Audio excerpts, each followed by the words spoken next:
Mystical tent at the peak of Big Mountain. Big Mountain, with its enchanting beauty, has always been a destination for climbers. However, behind its charm, this mountain holds many mysteries. One of them is the story of a magical tent that supposedly only appears to certain people. Those who see it will experience terrible events, and not all of them can return safely. Beginning of the journey. That night, a group of climbers consisting of Arya, Raka, Dina, and Roni prepared to climb Mount E.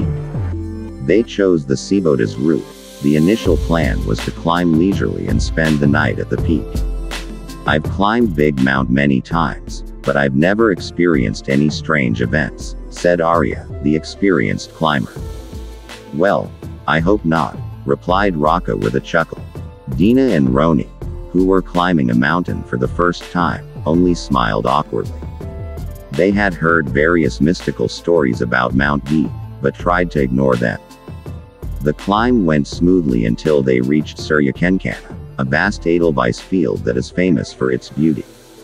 A cold wind blew, bringing a fresh mountain aroma. Let's rest here for a while, then continue to the peak, suggested Arya. They sat down while enjoying warm tea. However, in the distance, Roni saw something strange. Hey, do you see that? He whispered while pointing to the right. Among the trees, a tent was faintly visible. It was a dull red color, and looked old. But strangely, the tent was not there before. The tent that shouldn't be there. Maybe another climber, said Dina, trying to calm herself down. But Arya shook his head. There were no reports of tents around here earlier. Raka tried to continue the journey, but curiosity made them approach the tent. When they arrived in front of it, the air suddenly felt colder. Excuse me, Arya tried to greet, but there was no answer. Hesitantly, he opened the tent door. Inside, there was only one old lantern that was dimly lit. There were no sleeping bags, no hiking gear, no signs of life. Only the smell of wet earth that stung their noses. However, what made them even more horrified was something hanging inside the tent, a jacket with dried blood stains. Dina stepped back in fear. We have to go now. But before they could take a step, a voice was heard from inside the tent. Why did you come in? They turned their heads. The lantern that had been dim was now burning brighter, and inside the tent, a figure of a man suddenly sat with his back to them. Roni choked. There was no one there. The figure slowly turned around. His face was pale with pitch black eyes, his lips were dry, and his skin seemed to be rotted. Are you guys lost too? His voice echoed strangely. Dina screamed. They all ran as fast as they could away from the tent. Raka's disappearance. They kept running without looking back. However, when they arrived at a more open path, Arya stopped suddenly. Raka, where is he? They looked at each other.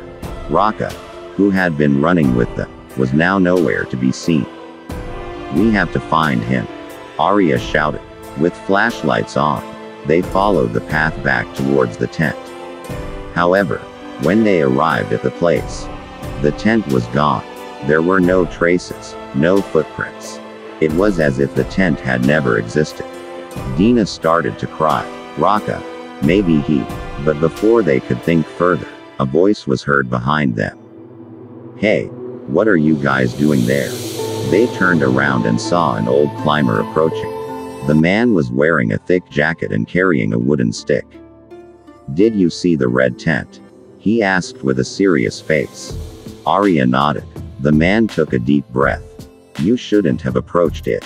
That's not a human tent. Dina sobbed. Our friend, Raka, he's gone. The old climber looked at them with a concerned look. Many disappeared after seeing the tent. Some returned in different conditions, some were never found. Arya swallowed. We have to find him. The climber shook his head. If he has entered their world, it is difficult to return. However, before they gave up, the night wind blew hard, bringing a faint sound that made the hair on the back of their necks stand on end. I am here, an unsolved mystery, They searched for Raka all night, but never found him. After descending the mountain and reporting to the authorities, a search was conducted. However, Raka remained missing, as if he had disappeared, swallowed by the night fog. A few months later, another climber claimed to have seen the figure of a man standing on the peak of Mount Gede, right where the invisible tent had appeared. His face was pale, his eyes empty. When the climber tried to approach him, the man only whispered before disappearing into the fog. "Don't go near his tent.